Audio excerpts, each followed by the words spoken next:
The autumn air in Westminster Abbey, 1396, hung heavy with anticipation. I, a humble priest, watched as King Richard II, 29 and regal, prepared to wed. My eyes widened in disbelief as the bride entered.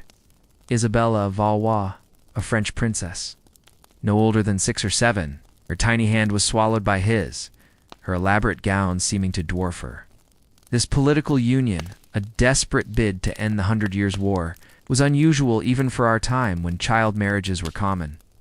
Richard was surprisingly gentle with her. It was understood the marriage would not be consummated until she reached maturity. I spoke the vows, a strange feeling in my heart. Wondering about this child queen's fate, Isabella was born in 1389. Daughter of King Charles VI of France, known as Charles the Mad. Her childhood was a mix of palace opulence and terrifying glimpses of her father's madness.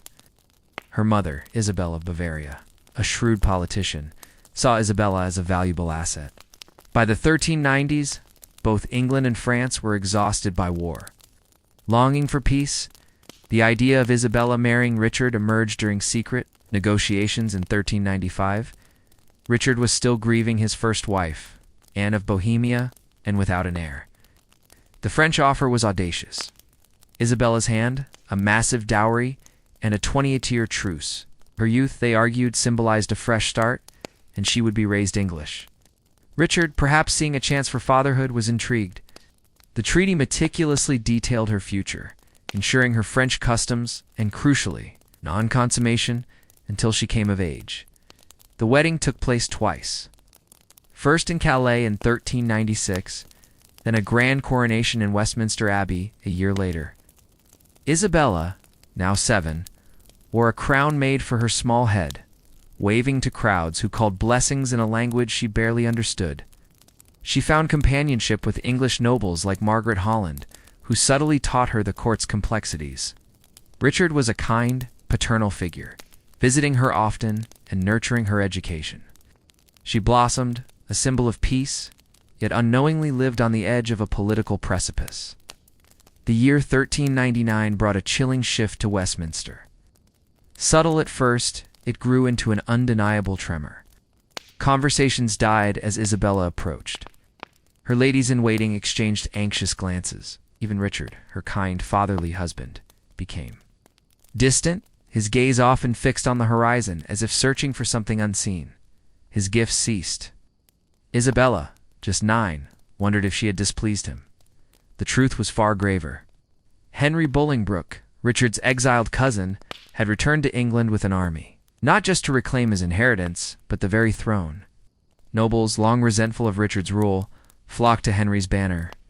The fragile peace Isabella symbolized began to shatter. One morning she awoke to find English ladies-in-waiting gone. Soon, armed men in unfamiliar livery patrolled the courtyard. Margaret Holland, pale with fear, burst in. "We're leaving for the Tower tonight, for your safety." Isabella knew the Tower of London was both palace and prison. The distinction now blurred, the journey was stark. It's no grand procession, but a hushed, heavily guarded convoy through dark streets. At the Tower, her apartments were comfortable but barred, guards at every door. Her French ladies remained, a small comfort, but Isabella felt terrifyingly isolated. Richard visited on her second day, a shocking shadow of his former self. His clothes rumpled, his eyes wild, he knelt, admitting his power was crumbling. "Are you still king?" she asked directly. His bitter smile confirmed her fears. "For now," explained Henry's usurpation, the desertion of his nobles, and the precarious balance of peace with France. "What will happen to me?" she asked, with a composure remarkable for a child. He admitted his uncertainty. Henry might use her as a bargaining chip, or continue to protect her, depending on whether he valued peace or ambition more. This was her brutal first lesson in medieval politics. Her value was strategic, not personal. Weeks dragged on in agonizing uncertainty. Rumors filtered in about Richard's fate, confined to Pontefract Castle, then whispers of his death not natural. When confirmed, the news hit Isabella with unexpected force. She hadn't loved him as a husband, but he had been kind, protective. the closest thing to a father figure since she left France. His death severed her last connection to her English life. And if Henry would murder an anointed king, what scruples? Would he have about disposing of a French princess who had outlived her usefulness? These fears proved true. In early 1400, Henry's government issued an ultimatum. She could return to France, but only if she formally acknowledged Henry as England's rightful king and renounced any claim to the throne as Richard's widow. This was Henry's diplomatic masterstroke, invalidating her marriage to the deposed king. Isabella, at 10, faced a stark choice: accept exile and negate her time as queen, or refuse and remain a prisoner. Her French advisors were divided. She longed for France, but accepting Henry's terms felt like a betrayal of Richard's memory and the peace he died for. Ultimately, the decision was taken from her. Charles VI, in a rare moment of lucidity, demanded his daughter's immediate return. The message was clear. Continued negotiation meant renewed hostility. Faced with the prospect of another war with France, Henry's government swiftly agreed. Isabella departed, the terms vague enough for both sides to claim victory. She left England, the child queen, for a homeland she barely remembered, embarking on a bittersweet farewell to a life she had unexpectedly come to cherish. The summer of 1401 saw Isabella embark on a bittersweet journey back to France. She was leaving the only true home she'd known for 5 years, the apartments where she'd learned English poetry, the gardens where she'd played with Margaret, Holland, the great hall where she'd been crowned Queen of England. Yet, she was also returning to a family and a country that now felt profoundly foreign. She spoke French with a subtle English lilt, preferred English fashions, and found herself relearning the intricate etiquette of her father's court. The child who left Paris at 6 returned in 11 years old, shaped by experiences none of her French relatives could truly grasp. Her reunion with her parents was complicated by her father, King Charles VI's deteriorating mental state. He was in the throes of one of his worst episodes, unable to recognize her. When he emerged weeks later, he seemed confused by her presence, as if he'd forgotten her marriage to the English king. Her mother, Isabel of Bavaria, was warmer, but calculating. The Queen of France immediately saw Isabella's unique position as a diplomatic asset, source of vital intelligence on English politics. Isabella, however, found herself caught between loyalties, carefully answering questions about English defenses without betraying the land she'd called home. The French court of 1401 was a treacherous place for someone with Isabella's complex. Past anti-English sentiment ran high due to the ongoing war, making some courtiers view her with suspicion.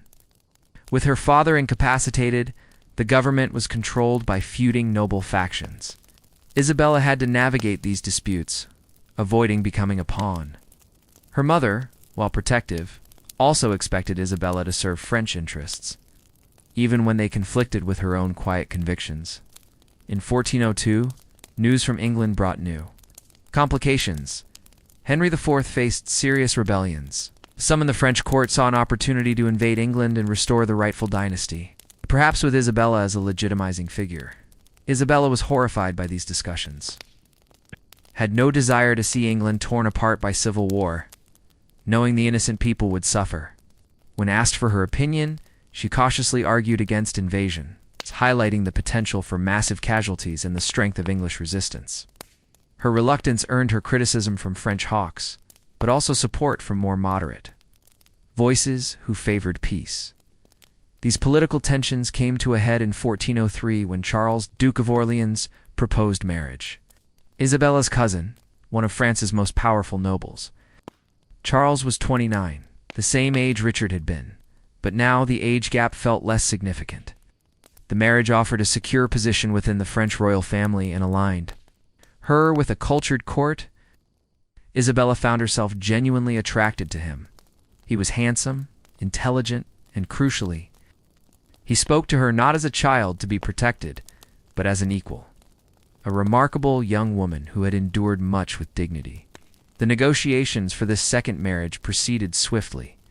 Isabella brought her status as a former queen and valuable political connections, while Charles offered security and protection. In June 1406, they married at Notre Dame in Paris. This was no small diplomatic affair like her first wedding, but a grand spectacle. Celebrating French power, Isabella, now 16, walked confidently down the aisle. No longer a frightened child, but a young woman choosing her path. Charles met her at the altar, his face showing genuine happiness. Their vows were clear, their eyes met directly. Subsequent three-day feast celebrated French culture and power, and for the first time since leaving France as a child, Isabella felt truly, completely at home. The early years of Isabella's marriage to Charles were, by all accounts, the happiest of her life. Charles was not only a devoted husband, but an intellectual companion, sharing her love for literature, music, and the arts. Their court at Blois flourished into a renowned cultural hub, attracting poets and scholars from across Europe. Isabella embraced her role, commissioning manuscripts and fostering intellectual exchange, using her English experiences to bridge cultures. Beyond this, she became a true partner in governance, her insights into English affairs and her shrewd judgment on wider issues proving invaluable to Charles, their first child. Jean was born in 1407. Isabella approached motherhood with fierce devotion, determined to be a more present parent than her own mother had been. She insisted on nursing Jean herself despite courtly protests, and whispered promises in both French and English that her daughter would know love and protection. Free from the political machinations that had defined her own youth, the birth of Jean strengthened their bond, Charles proving a tender, involved father despite his responsibilities. Yet even in this domestic bliss, the volatile world intruded. News from England spoke of Henry IV facing constant rebellions. More pressingly, France was fracturing. Her father's mental illness had created a power vacuum, eagerly filled by ambitious noble factions.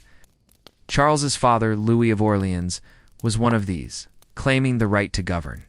But his fierce rival, the Duke of Burgundy, disputed this, leading to a bitter, dangerous feud. The comfortable neutrality Isabella tried to maintain was shattered in November 1407, when Louis of Orleans was brutally assassinated in Paris by Burgundian agents.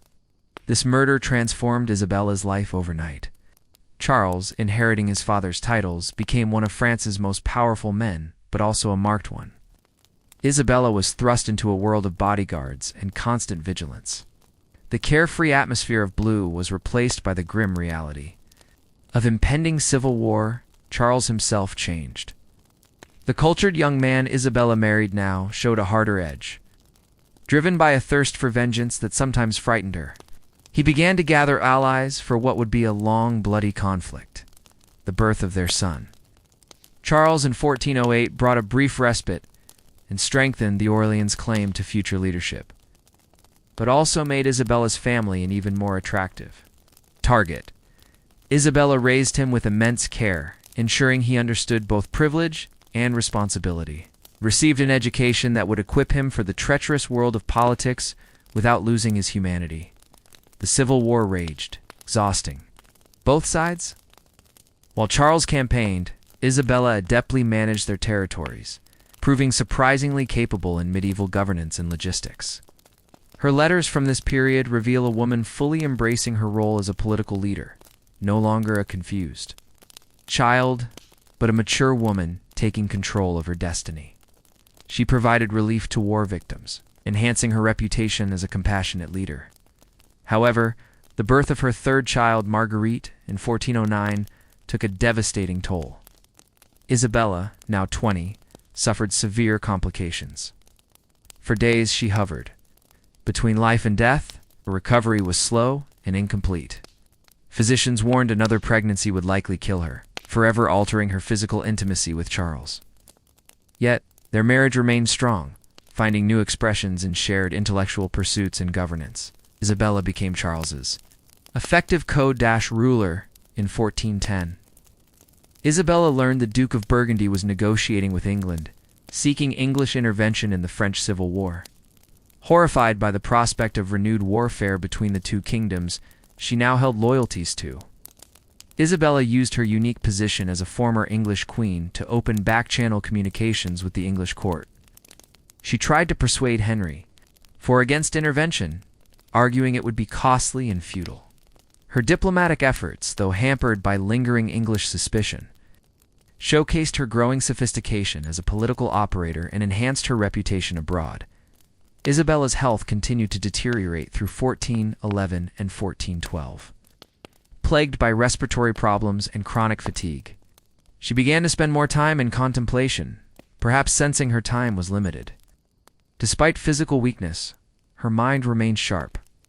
She oversaw her children's education, managed family affairs, and pursued her cultural interests. Her determination and inspiration to those around her. Preliminary peace negotiations between the Orleans and Burgundian factions in 1409, in which Isabella played a significant mediating role, ultimately failed, but her efforts were widely praised. Cementing her standing as a potential future peacemaker, Isabella of Valois died on September 13, 1409.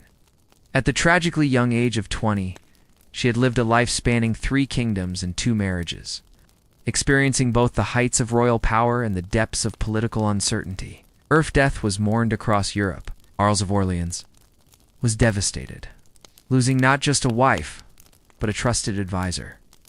Though he would remarry, he never forgot Isabella. Her children would play significant roles in history, carrying forward the values their mother instilled: courage, compassion, and a commitment to service.